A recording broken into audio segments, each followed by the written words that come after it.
Hello guys, कैसे हो आप सब। आज मैं स्टार्ट करने वाला हूँ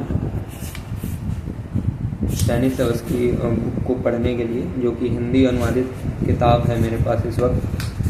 तो एक्टिंग से रिलेटेड है ये बुक है, ये आप देख सकते हैं, जो कि है स्टैनिस्लॉवस्की अभिनेता की तैयारी, भाषांतर डॉक्टर विश्वनाथ मिश्र।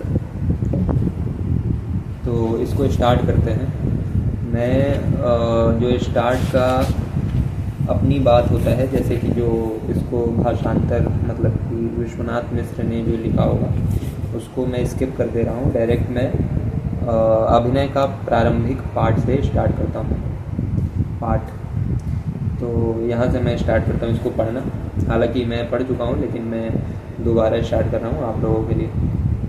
स्टैनिस्लॉवस्की के रंग जीवन का विवरण इस ओर संकेत करता है कि उनकी आत्मकथा का उद्देश्य अपने अंतरंग क्षणों का प्रदर्शन नहीं, वरन अपने अध्ययन, अनुशीलन और अनुभव के आधार पर अभिनय के एक विशेष दर्शन को विकसित करना, उसकी विवेचना और फिर उसके प्रयोग का विश्लेषण करना रहा है।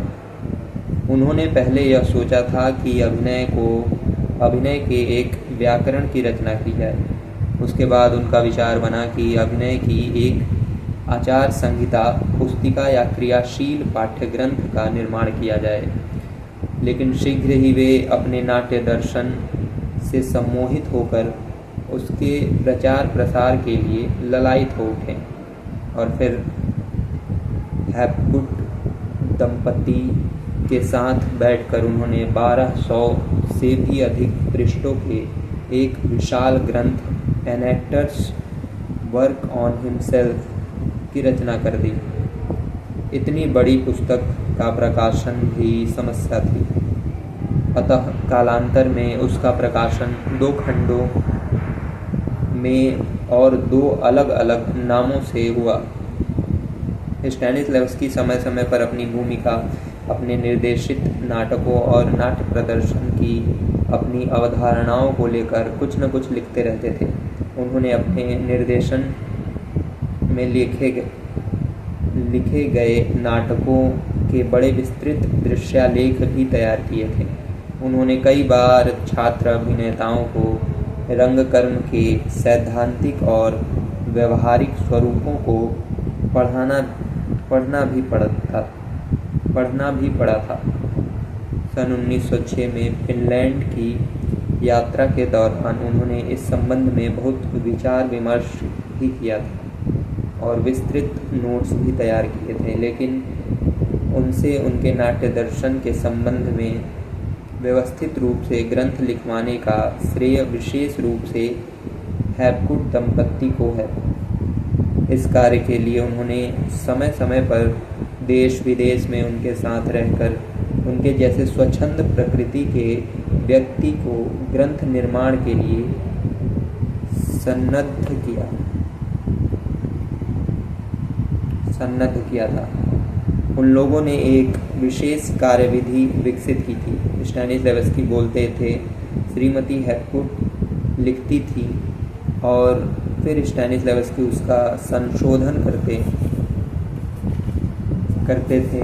उसके बाद वे उसका अंग्रेज़ी अनुवाद करती थी और फिर उनके पति रेनाल्ड हैपगुड उसका संशोधन और संपादन करते थे। स्टैनिस्लॉवस्की उसे फिर देखते थे और आवश्यक संशोधन एवं परिष्कार के बाद उन्हें प्रकाशन के लिए सौंप देते थे। इसी प्रकार यह महाकाव्य विन्यास का विशाल ग्रंथ लिखा गया था। सन 1936 में उनके उसी विशाल ग्रंथ का पूर्वार्ध एन एक्टर्स प्रिपेयर्स, अभिनेता की तैयारी के नाम से प्रकाशित हुआ था। सन 1938 में वही ग्रंथ रूसी भाषा में an actor work on himself in the creative process of experience के नाम से प्रकाशित हुआ था। यह उनके उसी ग्रंथ से प्राप्त सामग्री का विवेचन है। स्टेनिस्लैवस्की ने अपनी इस पुस्तक में एक काल्पनिक विन्यास का प्रयोग किया है। अध्यापक अथवा प्रशिक्षक को उन्होंने तोत्सोर्व की संज्ञा दी है। यह संज्ञा व्यक्तिवाचक नहीं वरन सामान्य संज्ञा है। इस संज्ञा की व्युत्पत्ति तुरोवचेस्को से मानी गई है, जिसका अर्थ होता है रचना। उसी से बना शब्द तुवोर्सो, जिसका अर्थ है रचनाकार, इसे ही तोत्सोर्व का रूप दे दिया गया है। तोत्सोर्व का प्रधान शिष्य है कोत्स्या, जिसने आत्मकथात्मक रूप में प्रतिदिन की कक्षाओं में विवरण लिखे हैं। तोत्सोर्व की भूमिका में उन्होंने स्वयं को प्रस्तुत किया है। कोत्स्या के रूप में तो वे स्पष्टतः स्वयं ही हैं।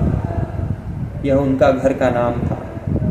अन्य सहपाठी पॉल, वान्या, ग्रीशा आदि हैं। इन सभी को उन्होंने यथासंभव अलग अलग चरित्रगत विशेषताएं प्रदान की। यह प्रश्न उठना स्वाभाविक होगा कि आखिर रंगकर्म की इस सैद्धांतिक विवेचना के लिए उन्होंने यह आत्मकथा विन्यास क्यों ग्रहण किया। इस विन्यास ने एक तो वैचारिक विवरण को रोचक बना दिया है, दूसरे उन्होंने स्थान स्थान पर प्रसंगानुकूल अपने समकालीन कलाकारों एवं रंगमनीषियों की जिन कमियों और कमजोरियों की ओर संकेत किया है, वह अगर अपने नाम से किया होता तो अनेक झंझट खड़े हो गए होते। काल्पनिक विन्यास से उन्हें उन झगड़ों से बचा लिया है। काल्पनिक विन्यास ने उन्हें उन झगड़ों से बचा लिया है। सॉरी गाइस, ये बगल में क्लास चल रहा है तो जिसकी वजह से डिस्टर्बेंस हो रही होगी। बाकी मैं कंटिन्यू करता हूँ। स्टेनिस्लैवस्की ने अपने इस ग्रंथ में अभिनय को एक रचनात्मक कला मानकर उसकी विवेचना की है। यहाँ पे थोड़ा सा मिसप्रिंट है लेकिन ठीक है। अभिनय के प्रशिक्षण संस्थान के एक आदर्श रूप की कल्पना उन्होंने कालांतर में प्रकाशित अपने एक अन्य ग्रंथ principle and methods of creative art में प्रस्तुत की थी। मूलतः तो वह ग्रंथ संगीत रूपक के कलाकारों को अभिनय का प्रशिक्षण देने के लिए लिखा गया था, लेकिन उनका बहुत बड़ा अंश सामान्य नाटकों के प्रस्तुताओं के लिए भी उपयोगी है। उन्होंने लिखा है कि अध्यापक या प्रशिक्षण को, चाहे वह कितना भी पढ़ा लिखा क्यों न हो, और रंग प्रदर्शन के विविध स्वरूपों का चाहे उसने कितना ही अभ्यास क्यों न कर रखा हो, चाहे वह रंगकर्मी वयोवृद्ध क्यों न हो गया हो, वह कभी नहीं सोचना चाहिए कि वह कोई बहुत बड़ा अथवा महामहिम व्यक्ति है। उसे छात्र अभिनेताओं को अपना मित्र, अपना बंधु, अपना आत्मीय समझना चाहिए। उसके विचार और आचार में सहज सामंजस्य होना चाहिए। यह ज़रूरी है कि वह अपने कार्य के प्रति पूर्णतः समर्पित हो। उसके छात्र अभिनेताओं को यह कभी नहीं लगना चाहिए कि कोई वरिष्ठ व्यक्ति आदेशात्मक रूप से उनमें कुछ करना चाहता है। उसके कथन और कार्य में कुछ ऐसा समन्वय होना चाहिए कि जो कुछ पढ़ाया जा रहा है वह दूर से चलकर आए शिष्य के मन में सहज रूप से संप्रेषित हो जाए। उनका दृढ़ विश्वास था कि किसी को अभिनय सिखाया नहीं जा सकता अगर उसमें मूलतः रचनाशीलता के संस्कार हैं, तो अभिनय के लिए सचेष्ट होने की रीति उसे स्वयं सिखाई जा सकती है। अपने अनुभव के आधार पर वे भली प्रकार जानते थे कि प्रतिभावान और लब्ध प्रतिष्ठ अभिनेता भी तभी अच्छा अभिनय कर पाते हैं जब वे अंतः प्रेरित हो। इस प्रकार अपने शिष्यों में वे अंतः प्रेरणा को जगाकर उन्हें अभिनय की दिशा में अग्रसर होने की प्रक्रिया ही सिखाना चाहते हैं। उन्हें रंग संस्थान में प्रवेश के विधान का भी निरूपण किया है। उनका स्पष्ट कहना है कि जिन व्यक्तियों में अभिनय के प्रति सहज रुचि हो उन्हें ही परीक्षा के बाद प्रवेश दिया जाना चाहिए। उन व्यक्तियों में प्रवेश का उन्होंने सर्वथा निषेध किया है जो किसी प्रभावशाली व्यक्ति की सिफारिश के आधार पर विद्यालय में आना चाहते हों। उनका कहना था कि वे निश्चित